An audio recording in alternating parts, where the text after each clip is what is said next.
बहुत परेशान हो रहे हो ना कि क्या करूँ अपनी नौकरी में, कुछ ऐसा जादू कर दूँ कि मेरे को भी प्रमोशन मिल जाए। सामने वाले को चांस मिल रहे हैं लेकिन मेरे को चांस क्यों नहीं मिल रहा है? ऐसी ऐसी बातों से क्यों परेशान होना भाई। तुम देख रहे हो जब तुम्हारे ऑफिस में एक बंदे को सारी की सारी अपॉर्चुनिटीज दी जा रही है, उसी को देनी है, आप चाहे कुछ मर्जी कर लो, तो काहे का परेशान होना। अब एक रियल इंसिडेंट बताता हूँ। हुआ क्या कि एक बंदा था, ऐसे उसने एक नए ऑफिस में ज्वाइन किया, नया प्रोसेस एकदम सेटअप हुआ।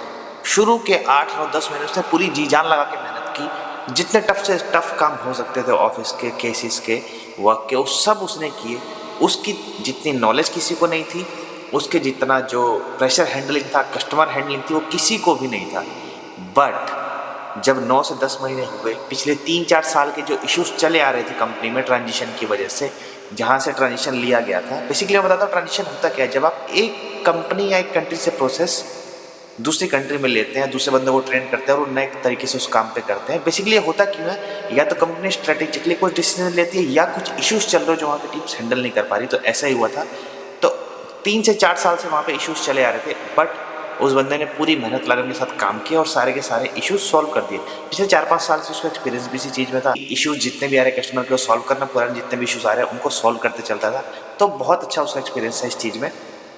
तो अब लोगों को क्लिक होने लगा कि हाँ यार, टीम में यार ये बंदा बहुत अच्छा काम करता है, अगला तो जो भी अप्रेजल होगा, जो भी सैलरी हाइक होगा, वो इसी बंदे का होगा। सबके मन में ये थॉट था। तब धीरे धीरे करके टाइम आता है अप्रेजल का, क्योंकि 1 साल हो गया था, वो भी बहुत खुश था।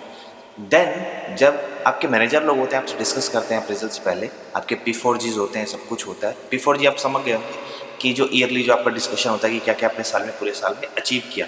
तो ऐसा ही उसके साथ भी हुआ।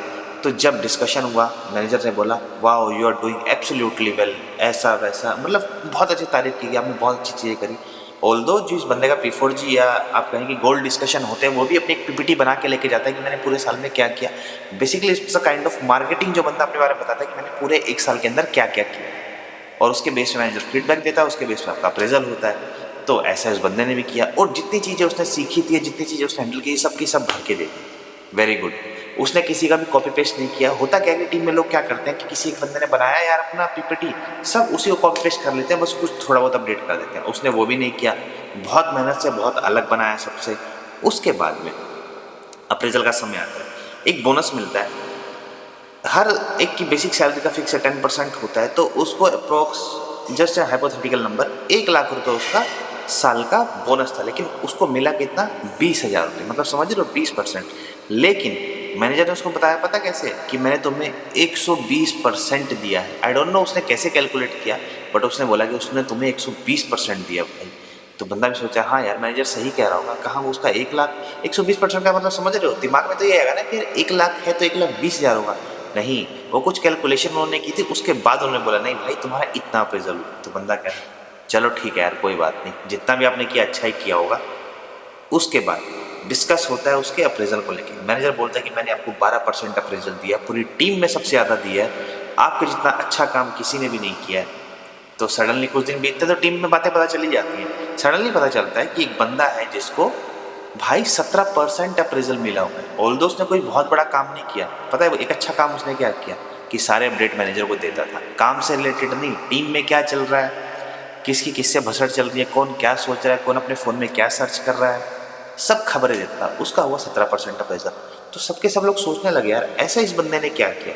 तो धीरे धीरे मैनेजर का उसके टुवर्ड्स ना फेवरेटिज्म दिखने लगा, धीरे धीरे करके हर चीज़ में उसको प्रायोरिटी देना, हर काम में उसी को आगे लेके आना। तो मैनेजर सोचा यार फ़ायदा तो नहीं हो रहा इस चीज़ से।